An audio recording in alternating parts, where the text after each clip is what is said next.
আপনাদের সাথে এখন যে গল্পটি শেয়ার করা হবে, এই গল্পটি আমাদেরকে রংপুর থেকে এক ভাই পাঠিয়েছেন, নাম প্রকাশ অনিচ্ছুক। তিনি পেশায় মূলত একজন অ্যাম্বুলেন্স ড্রাইভার। তিনি বলেন যে একবার ঢাকায় ক্লাস কাটা ঘর থেকে আমাকে একজন কল দিয়ে বলে, ভাই একটা লাশ আছে, বাসায় নিতে হবে। তো আমি তাদের থেকে ঠিকানা নিয়ে লাশ কাটা ঘরের সামনে উপস্থিত হই। ওখানে অনেকক্ষণ দাঁড়িয়ে থাকি, কিন্তু কোনো ব্যক্তির দেখা নেই। প্রায় 40 মিনিট দাঁড়িয়ে থাকার পরে এক লোক এসে বলল, ভাই আরও 30 মিনিট লাগবে, আপনি একটু অপেক্ষা করেন। আমি বিরক্ত হয়ে গেলাম, কিন্তু তাকে বুঝতে দিলাম না। পরে তাকে বললাম, আচ্ছা ঠিক আছে, আপনি যান, লাশ নিয়ে এসেন। হাতে একটি সিগারেট নিয়ে আমি বসে থাকি। রাত তখন 10:30। লাশ নিয়ে আসা হলো। স্বজনরা লাশ নিয়ে বলল লাশ গাড়িতে তুলতে। লাশটা অনেকটি পচা ছিল। গাড়িতে তোলার পরে লাশের স্বজনরা বলল, আমরা লাশের সাথে যাব না, তোমাকে একেই লাশ নিয়ে যেতে হবে, কারণ লাশটা থেকে ওরাও ভয় পেয়ে যায়। আমি তাদেরকে বললাম যে না, আমি লাশ নিয়ে একা যেতে পারবো না। তারা হাত ধরে বলল, আপনি আমার মায়ের পেটের ভাই। তাদের কথা শুনে আমার মন গলে গেল। আমি রাজি হয়ে গেলাম, ঠিক আছে ভাই, আমি একে লাশ নিয়ে যাব। পরে আমি গাড়ি নিয়ে রওনা দিলাম। অনেক দূর যাওয়ার পরে পিছনে তাকিয়ে দেখি লাশ নেই। আমি তো খুব ভয় পেয়ে গেলাম, খুব নার্ভাস হয়ে গেলাম। লাশের কী হলো? লাশের যদি কিছু হয়ে যায় আমি স্বজনদেরকে কী বলবো? এটা নিয়ে খুব টেনশনে পড়ে গেলাম। তাই আমি গাড়ি থেকে নেমে পিছনে যেয়ে চেক করলাম যে লাশটা আছে কি না, নাকি আমি ভুল দেখছি। পরে পিছনে যেয়ে আমি দেখলাম যে না, লাশ তো লাশের জায়গায় আছে। পরে আমি নিজেকে কন্ট্রোল করে আবার এসে গাড়িতে বসলাম যে না, সব কিছু স্বাভাবিক। তারপর আবার আমি গন্তব্যের দিকে রওনা হলাম। মাঝখানে এক ঘন জঙ্গল। এই জঙ্গল আমার খুবই পরিচিত, এর আগে আমার অনেকবার এখান দিয়ে যাতায়াত। অনেক দূর যাওয়ার পর গাড়ি চলতে থাকলো। রাত তখন 2:12। হঠাৎ করে আমি ভুলে গেলাম লাশ নিয়ে আমার কোথায় যেতে হবে। আমি স্বজনদেরকে ফোন দিলাম, ফোন দিয়ে আবার শুরু হলাম ঠিকানা কোথায় আমার লাশ নিয়ে যেতে হবে।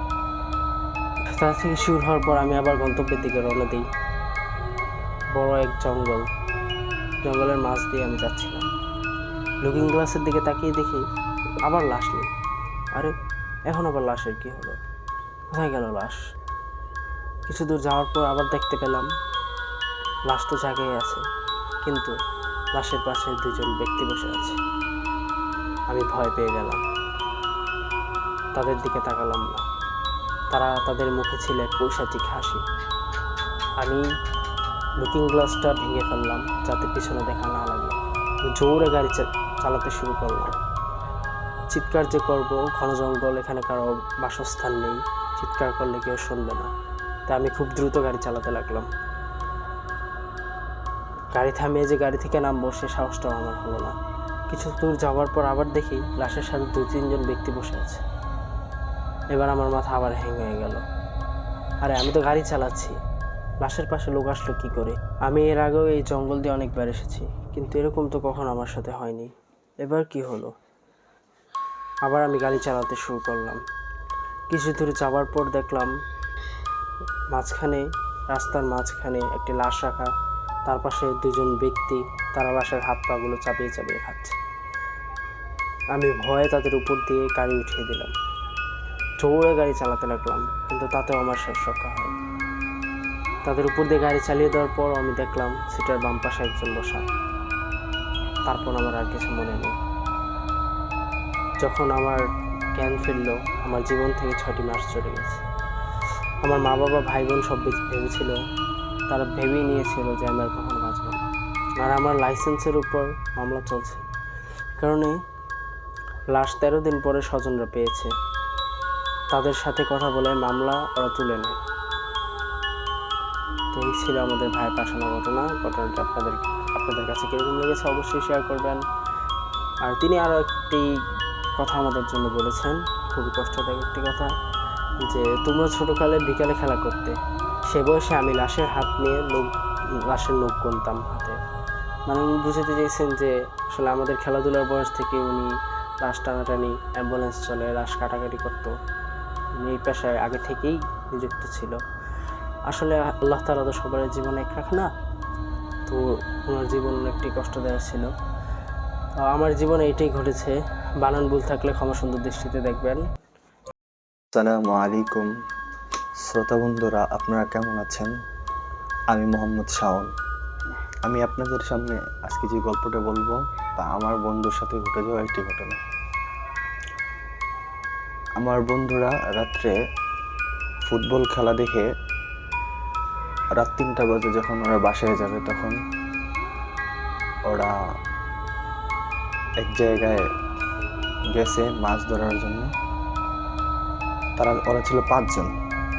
তো প্রথম 2 জন ছিল একবারে পাকা ঘাটলার নিচের সিঁড়িতে, আর একজন ছিল উপরে, আর 2 জন ছিল বাগানে।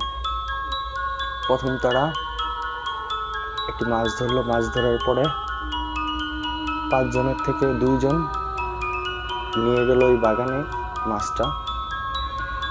তারপরে একজন ছিল পাকা ঘাটলার উপরে এবং 2 জন ছিল নিচে।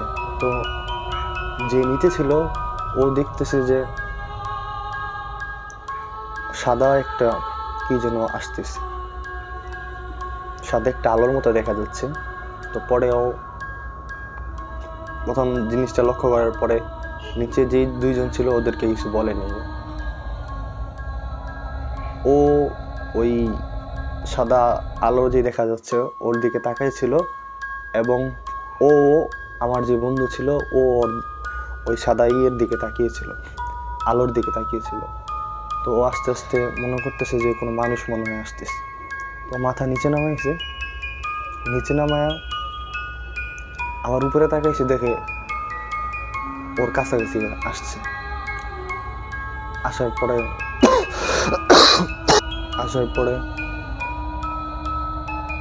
ও ওই সাদা আলোর দিকে তাকিয়েছিল, ওই আলো ওর দিকে তাকিয়েছিল। ও আবার মাথা নিচে নামাইছে, নিচে নামায়া দেখতেছে যে আবার উপরে তাকাইছে। উপরে তাকানোর পরে দেখতেছে যে ওর কাছাকাছি আসছে। আসার পরে ও ভয় পাইতেছে না, স্থিরভাবে ওইটার দিকে তাকাইছিল। ও বুঝতে পারছে যদি আমি আজকে ভয় পাই তাহলে আজকে আমাদের কোনো ক্ষতি করার সম্ভাবনা আছে। তারপরে ও আসতে নিচে নেমা ও নিচে সিঁড়ি কাটলার নিচে যে 2 জন ছিল ওদেরকে বলতেছে এখানে খারাপ কিছু আছে, এখান থেকে চলে আয়। তো ওরা 2 জনে দেখতেছে যে আসলে কিছু আছে। তারপরে ওরা কি করছে, অনেক জোরে দৌড় দিছে, 3 জন একসাথে দৌড় দিয়া তো বাগানে যে 2 জন ছিল ওদেরকে নিয়ে দৌড় দিয়ে বাড়িতে চলে গেছে। বাড়িতে যাওয়ার পরে এখন মাছ এক জায়গায় রাখছে। রাখার পরে তারপরে ওরা গেছে, যার যার বাড়িতে গেছে।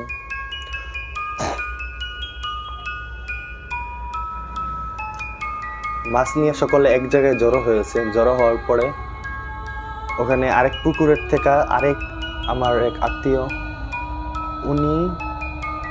উনিও মাছ এখান থেকে টেডা দিয়া একটা মাছ ধরছে। মাছ ধরার পরে তো মাছটা রাইখা যে যার বাড়িতে চলে গেছে। তো যেই যাওয়ার পরে এখন ও বাড়ির কাছাকাছি যাওয়ার পরে ওর বোনের বাড়ির পাশ দিয়ে যাচ্ছিল, ওর বোনের শ্বশুর বাড়ির পাশ দিয়ে। তো দেখতেছে যে একটা নারকেল গাছ ছিল। নারকেল গাছ এমনভাবে দৌড় দিচ্ছিল, ওর বোনের শ্বশুর বাড়ির পাশ দিয়ে যাচ্ছিল। ওই গাছ দেখতেছে এইভাবে লড়াচড়া করতেছে, বাতাসের অন্য কোনো গাছ না, শুধু ওই নারকেল গাছটা লড়াচড়া করতেছে। ও ভয় না পেয়ে আস্তে আস্তে সামনে গিয়ে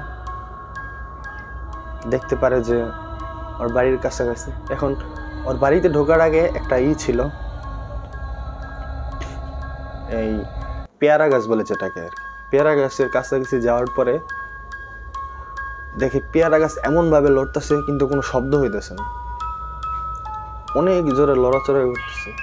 তারপরে ও কি করছে, ওই কাছাকাছি যে তেসরা বাঁকাভাবে রাস্তা নিছে। রাস্তা নেওয়ার পরে ও বাড়ির কাছাকাছি যা ঘরের সামনে যা ওর বোনরা ডাক দিছে।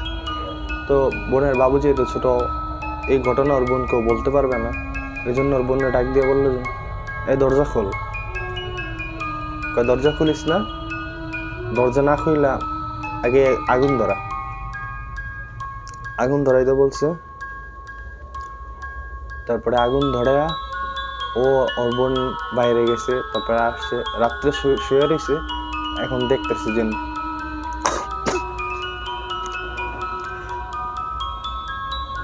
ওর ঘরের আশেপাশে কে যেন হাঁটতেছে। ও এই বিষয়টা লক্ষ্য করতে পারে। তো রাত্রে আর ঘুমাইতে পারে নাই। হঠাৎ দেখে যেন ফজরের আজানের কিছুক্ষণ আগে এই লড়াচড়া বন্ধ হয়ে গেছে। তো মনের ভিতরে এক আতঙ্ক নিয়ে ও কোনো রকম ঘুমাইছিল।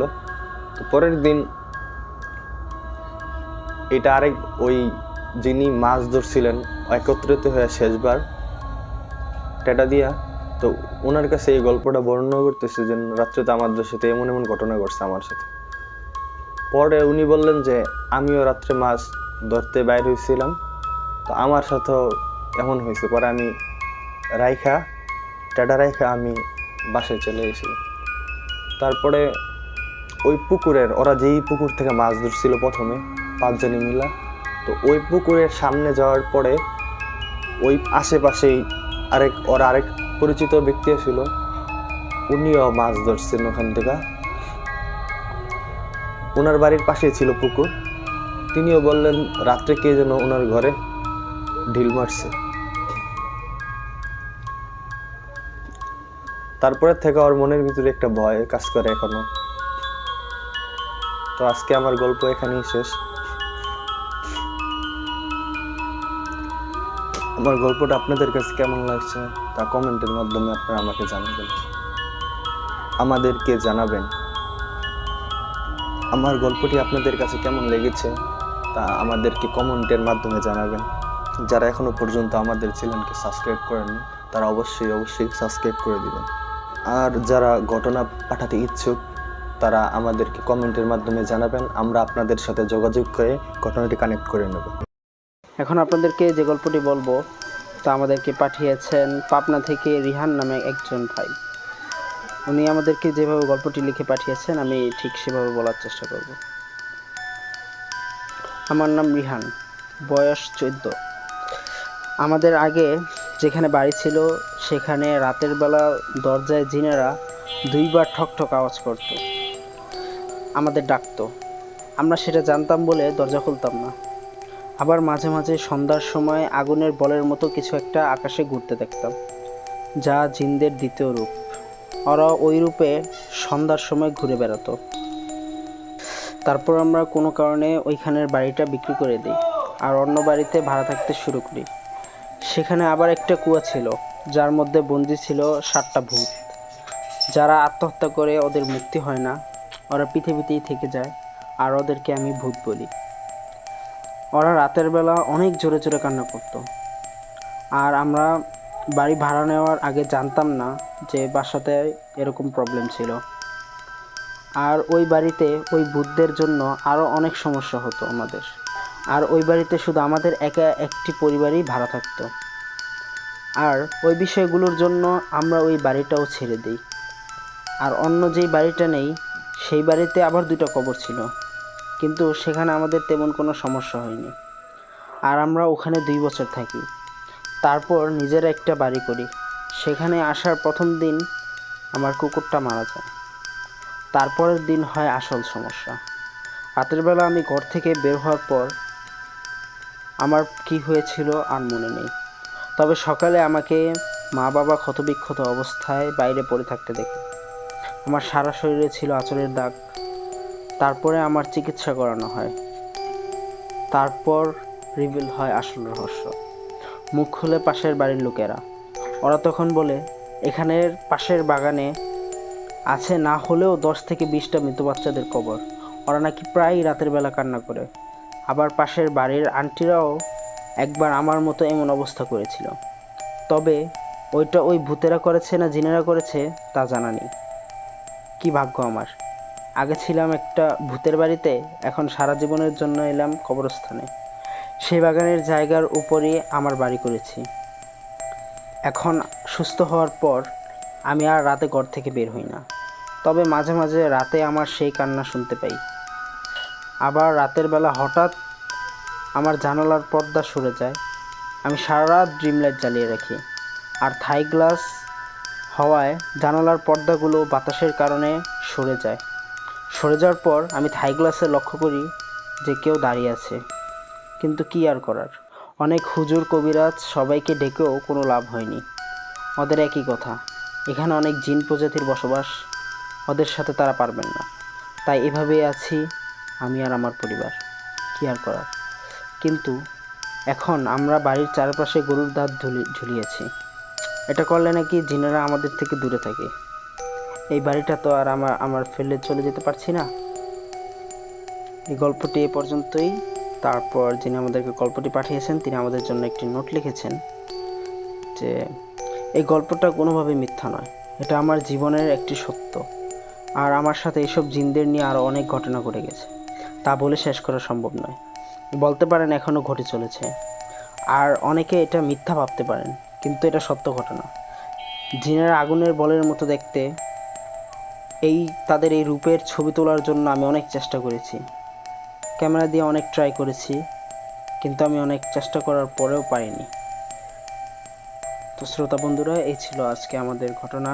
আপনাদের কাছে ঘটনাটি কেমন লেগেছে তা অবশ্যই কমেন্ট সেকশনে জানিয়ে দিবেন, এবং যারা চ্যানেলটিকে এখনও সাবস্ক্রাইব করেননি চ্যানেলটিকে অবশ্যই সাবস্ক্রাইব করে দিবেন, এবং যারা আমাদেরকে ঘটনা পাঠাতে ইচ্ছুক তারা কমেন্টে বলে রাখবেন। আমাদের মডারেটররা আপনাদের সাথে যোগাযোগ করে আপনাদের থেকে ঘটনাটি কালেক্ট করে নেবে।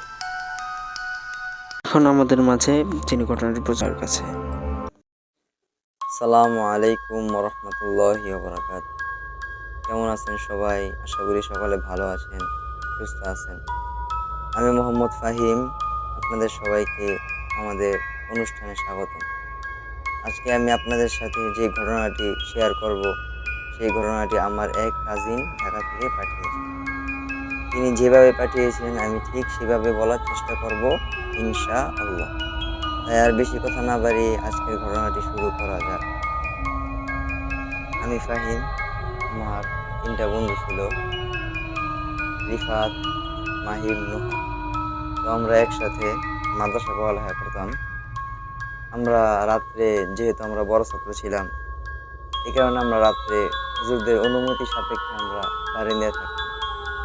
তো রাত্রে একসাথে থাকতাম, তখন অনেক কুকুর মাঠের মধ্যে এসে ডিস্টার্ব করত।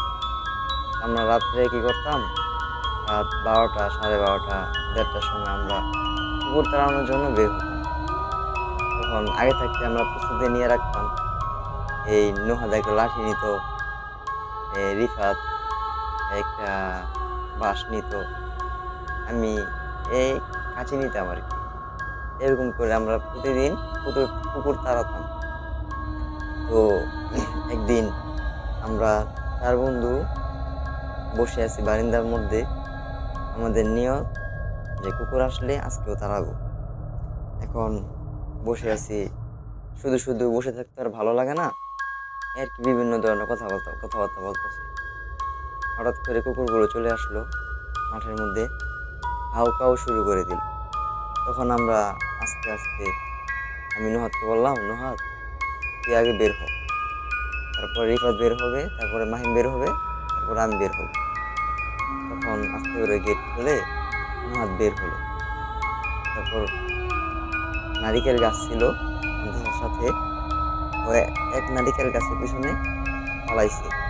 তখন ওর পিছে পিছে রিফাত, মাহিম, আমি গেছি। তারপরে তখন কুকুরগুলা মাঠের মধ্যে হাউ কাউ যখন করতেছে, তখন আমরা বললাম যে একসাথে তো সবাই গেলে কুকুর দেখে ফেললে তখন তো কুকুর মানে পালাই যাবে আর কি, কিছুই করতে পারবো না, আগে আমার সাকসেস হতে পারবো না, সাকসেস করতে পারবো। তখন আমি বুদ্ধি দিলাম, রিফাত তুমি ওই সাইডে যাও, মাহিম এই সাইডে যাক, মানে রিফাতে দক্ষিণ দিক দিয়ে যাবে, মাহিমে পূর্ব দিক দিয়ে যাবে, আমি পশ্চিম দিক দিয়ে যাবো, আর নুহাদে যে জায়গা আছে নিজের অবস্থানে থাকবে। তখন তারপরে বুদ্ধি সাপেক্ষে সবাই যার যার স্থানে চলে গেলাম। তখন আমরা সবাই মিলে একসাথে পুকুর তাড়ানোর জন্য রেডি হয়ে গেলাম। আমি ওকে আওয়াজ দিলাম, ও মাহিমকে আওয়াজ দিল, হয়ে আর কি সবাই সবাই সচেতন হয়ে পুকুর তাড়ানোর জন্য রেডি হয়ে গেলাম। তখন আমি বললাম যে এখন আমরা পুকুর তাড়ানোর জন্য, তখন আর কি আমরা সবাই একসাথে দৌড় দিলাম কুকুর তাড়ানোর জন্য। তখন কুকুরগুলো আমাদেরকে দেখে যার যার এক একটা এক দিক দিয়ে ছিটে গেল, মানে কুকুর বাড়িও লাগছে, কয়েকটা বাড়ি লাগছে, পায়ে বাড়ি লাগছে। তখন কুকুরগুলো চলে গেল। তখন আমরা সকলে আবার একসাথে একজুট হলাম। তখন আমরা নিয়ত করলাম, যেহেতু রাত করে অনেক রাত করে বের হয়ে গেছি, আমরা একটু হাইটটা উইটা তখন মাদ্রাসায় ঢুকি, যেহেতু চাঁদনি রাত, সাদা আছে, উপরে আলো আছে, তো হাঁটতে সমস্যা কি, তো হাইটে করে তারপর মাদ্রাসায় ঢুকি। তখন আমরা 4 বন্ধু মিলে বাঁশ লাঠি হাতেই ছিল।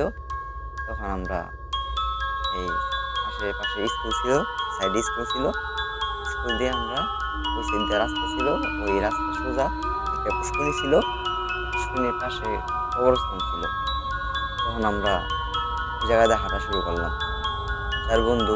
আমি রিফাতকে বললাম, রিফাত দেখ কত সুন্দর আজকে আলো আছে, কত সুন্দর, ভালোই লাগতেছে। মহৎ বললো, হ্যাঁ ভালোই লাগতেছে। তখন আর কি 4 বন্ধু হাঁটা শুরু করলাম। এই গল্প গুজব করতে করতে আমরা পুষ্করিণী সাইডে গিয়ে বসলাম। তখন আমরা নুহাদ বললো যে যে যে রাত হয়েছে, আমরা 4 বন্ধু আছি, গরমও পড়ছে, আমরা চল একসাথে গোসল করি পুষ্করিণীর মধ্যে। তখন আমি সাঁতার জানি, নুহাদ সাঁতার জানে, রিফাত হালকা সাঁতার জানে, মাহিম সাঁতার জানে না। তখন আর কি মাহিম অমত ছিল যে সে গোসল করবে না বা নামবে না, এমনিতেই সাঁতার জানে না, আবার রাত করে পুষ্করিণীর মধ্যে যদি কিছু হয়, আবার সাইডে কবরস্থান আছে, এই কারণে সে অমত ছিল। তখন মাহিম বললো যে আমি পুকুরে নামবো না, তোরাই নাম, উপরে বসে থাকি, তোরাই নাম। তখন আমরা তো লুঙ্গি গামছা কিছুই নিয়ে আসিনি। তখন আমি মাহিমকে বললাম যে তুই তো পুকুরে নামবি না, তুই থাকি জায়গায়, আমরা গিয়ে লুঙ্গি গামছা নিয়ে আসি 3 জন গিয়ে। তখন মাহিম বলছিল যে আমি জায়গা বসতে পারবো না, তোরা শুদ্ধ চল আমাদের সাথে, তুই আমাকে শুদ্ধ নিয়ে যা তোরা। তখন মাহিমকে বললাম, তুই তো গোসল করবি না, তুই জায়গায় বস, আমরা আমাদের লুঙ্গি গামছা বা আসবাবপত্র নিয়ে আসি।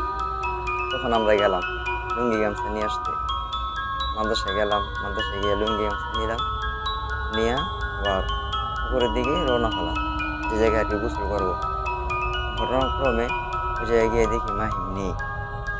তখন আমরা হতাশ হয়ে গেলাম যে কোথায় গেল, কোনো জায়গায় আবার গেল গা নাকি, না রাত করে কি হলো না হলো এত রাত। তখন আমরা 3 জন বন্ধু 3 রাস্তাতে ছুটাছুটি করতেছিলাম যে কোথায় গেল কোথায় গেল, ভয় কাজ করতেছিল ভিতরে।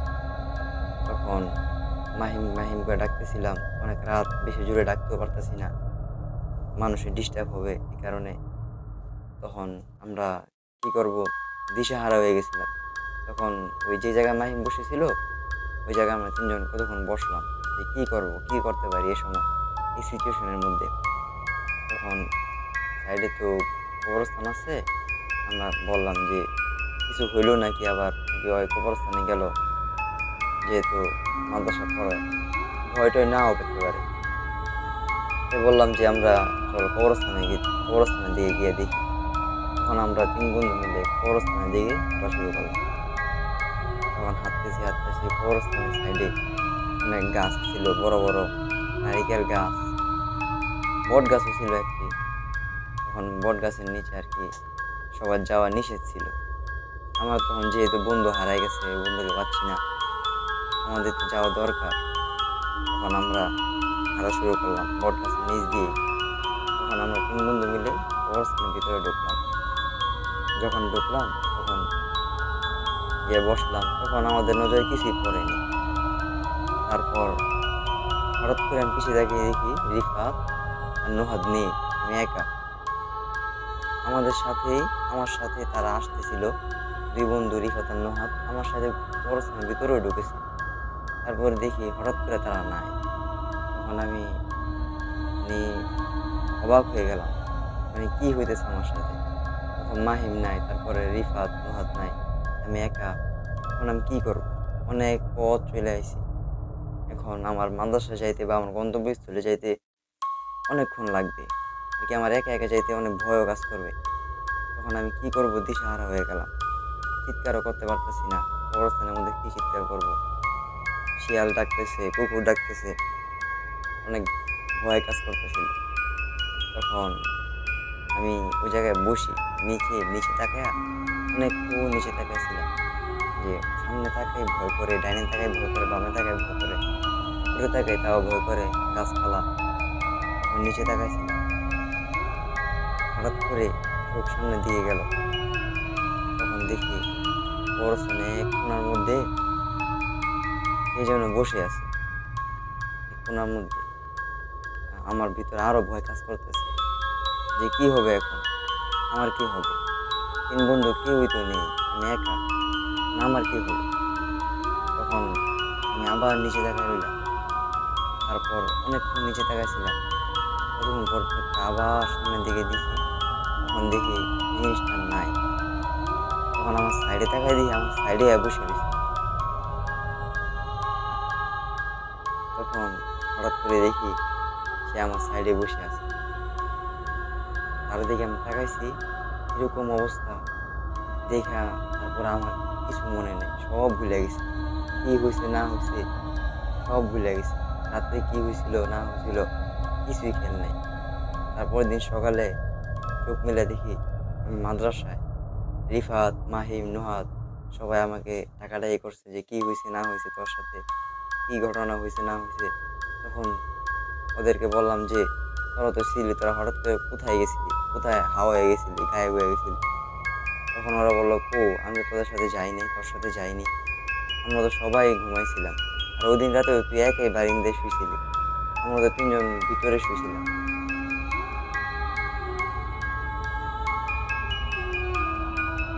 তারপর তাদের কথা শুনে তো আমি হতাশ হয়ে গেলাম, যে কি হয়ে গেল আমার সাথে। তারা বললো যে কেউই আমার সাথে ছিল না, আমি একাই ছিলাম। তো আমি কি দেখলাম, তাদেরকে আমি কি দেখলাম, তাদের সাথে কথা বললাম, কুকুর তাড়ালাম তাদের সাথে। মানে অনেক টেনশনের মধ্যে ছিলাম কয়েকদিন, ঠিকমতো খেতে পারি নাই, অনেক চিন্তায় পড়ে গেছিলাম। তারপর থেকে আমি এই ঘটনাটি আমার জীবনে তিক্ত অভিজ্ঞতা হিসেবে ধরে নিয়েছি। তো শ্রোতা বন্ধুরা, ঘটনাটি এ পর্যন্তই। আপনাদের ঘটনাটি কীরকম লেগেছে অবশ্যই আমাকে কমেন্টে জানিয়ে দেবেন, এবং যারা চ্যানেলটি এখনও সাবস্ক্রাইব করেননি অবশ্যই সাবস্ক্রাইব করে দিবেন। আর যারা গল্প পাঠাতে ইচ্ছুক আপনারা কমেন্টে জানিয়ে দিবেন, আমরা আপনাদের সাথে যোগাযোগ করে গল্প কানেক্ট করে নিব। এখন এ পর্যন্তই শেষ। আমি ফাহিম আজকের মতো এখান থেকে বিদায় নিচ্ছি। দেখা হবে পরবর্তী এপিসোডে, দেখা হবে নতুন কোনো অভিজ্ঞতা নিয়ে। ততদিন পর্যন্ত আপনারা ভালো থাকবেন, সুস্থ থাকবেন। আল্লাহ হাফেজ। আসসালামু আলাইকুম ওরহমতুল্লাহি ওবারাকাতুহু। ঘটনাটি আমাদেরকে এক হুজুর পাঠিয়েছেন। তিনি তার নাম প্রকাশে অনিচ্ছুক, তবে তিনি বলেছেন যে তিনি প্রতিনিয়তই প্রতি সপ্তাহে আমাদেরকে ঘটনা দিয়ে আমাদের পাশে থাকবেন। তো আর বেশি দেরি না করে চলুন শুরু করা যাক। ঘটনাটি তার শৈশবকালে ঘটে যাওয়া একটি ঘটনা। তার জন্মের পর তিনি বাড়িতে একা থাকতেন। তার আর কোনো ভাই বোন ছিল না, মাটির ঘর ছিল। পুরা বাসায় সারাদিন সে সবসময় একা থাকতেন, একা একা বসে থাকতেন, একা একা খেলাধুলা করতেন। তার মা তাদের বাসা থেকে কিছুটা দূরে তাদের পাকের ঘর ছিল, রান্নাঘর যেটা আর কি, ওটার মধ্যে তার মা রান্না বান্না করতেন। তাকে তাদের রুমে, পাকের ঘর থেকে কিছুটা দূর তাদের রুমে বসিয়ে রাখতেন। হুজুর সেখানে বসে বসে খেলাধুলা করতেন। তো একদিন তার আম্মা এসে দেখতে পেল যে হুজুরের খেলাধুলা করার জন্য যে পুতুলগুলো আছে, তিনি সেই পুতুলগুলোর সাথে কথাবার্তা বলছেন। তার আম্মা দূর থেকে বিষয়টা লক্ষ্য করে, তো লক্ষ্য করে কিছু বলে না। তিনি ভাবেন হয়তো বাচ্চা মানুষ, এই কারণে কোনো কথা বলছে, অথবা এরকমই। তারপর তিনি চলে যায় আবার রান্না করতে। রান্না করার পর তিনি কিছু সময় পর আবার আসে। এসে তিনি দেখতে পান যে তার ছেলে অর্থাৎ হুজুর তিনি আবার সেই বাচ্চাদের সাথে, সে পুতুলদের সাথে খেলা করছে, কথা বলছে। এবার তিনি কিছুটা চমকে উঠলেন, হুজুরকে ডাক দিলেন, হুজুরের নাম ধরে ডাক দিলেন। ডাক দেওয়ার পর তিনি দেখতে পেলেন হুজুর হাসছে। তিনি জিজ্ঞেস করলেন যে বাবা তুমি কি করছো, কাদের সাথে কথা বলছো? হুজুর বললেন যে আমি এই যে আমার পুতুলগুলোর সাথে কথা বলছি। পরে কয় বাবা এগুলো তো পুতুল, এগুলোর সাথে তো কথা বলা যায় না, ওরা কথা বলে কিভাবে? হুজুর বলল যে না আসলে আমি তোদের সাথে কথা বলছি, ওরা তো আমার সাথে কথা বলে। তারপর সেদিন হুজুরের আম্মু আর কিছু বলে না, চলে যায়। তো হুজুরের একটা টেডি বিয়ার ছিল ব্রাউন কালারের, আমরা সাধারণত যে টেডি বিয়ারগুলো দেখতে পাই এরকম টাইপের। তো হুজুর একদিন রাত্রে, হুজুরের বাবা মার স্পষ্ট মনে আছে যে তারা টেডি বিয়ারটাকে তাদের যে ড্রয়ার আছে ড্রয়ারের মধ্যে লক করে রেখেছে।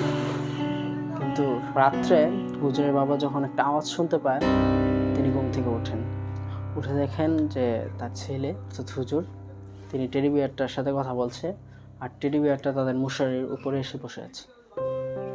তার বাবা দেখে ভাবলেন যে আসলে কি আমি ঘুমে ভুল দেখছি নাকি কোনো স্বপ্ন দেখছি। তিনি উঠলেন, সজাগ হলেন, হুজুরের মাকে জাগালেন, দেখলেন যে না আসলে তো টেডি বিয়ারটা মশারির উপরে। তো হুজুরের বাবা কিছুটা অবাক হলেন, আর আমি নিজে তো টেডি বিয়ারটাকে ড্রয়ারের মধ্যে লাগিয়ে রাখলাম, সেটা আবার কিভাবে বের হয়ে আসলো? তো উনি বেশি কিছু না ভেবে সে টেডি বিয়ারটাকে আবার ড্রয়ারের মধ্যে বন্দি করলেন। এবারের মতো সবাই শিওর হলেন। তারপর হুজুর আবার ঘুমিয়ে গেলেন, আর হুজুরের বাবা মা তারাও ঘুমিয়ে গেলেন। কিছুক্ষণ পরে হুজুরের বাবা মা তারা আবার ফিস ফিস ফিস ফিস শব্দ শুনতে পেলেন, তাদের ঘুম ভেঙে গেল। ঘুম ভাঙার পর তারা দেখলো সেই পুতুলটা আবার হুজুরের সামনে। এবার তারা রীতিমতো সবাই চমকে উঠল। হুজুরের বাবা ভাবছে আমি না পুতুলটা বন্ধ করলাম, আবার কোত্থেকে বের হয়ে আসলো? তারপর হুজুরের বাবা দেখতে পেল যে আসলে পুতুলটা হুজুরের সাথে কথা বলছে। তারা শুয়ে শুয়ে শুনছে যে পুতুলটা হুজুরের সাথে কথা বলছে, হুজুরের কথা বলছে। এটা দেখে হুজুর আর হুজুরের বাবা তাড়াতাড়ি ঘুম থেকে উঠে রুমের লাইট চালিয়ে দিল। ড্রিমলাইট জ্বালানো ছিল, ড্রিমলাইট সহ তারা রুমের লাইট চালিয়ে দিল। চালিয়ে দেওয়ার পর পুতুলটা যে জায়গা ছিল সেখান থেকে নিচে পড়ে গেল। তারপর মতো তারা সেই রাত আর ঘুমায়নি। সকালে হুজুরের বাবা মা তারা দুইজন সেই পুতুলটাকে আগুনে পুড়িয়ে ফেলে। পুড়িয়ে ফেলার পর তারা রাত্রে অনেক ভয়ানক ভয়ানক স্বপ্ন দেখতে থাকে। এদিক থেকে তাদের জীবনের এক অন্যরকম ইতিহাস শুরু হয়।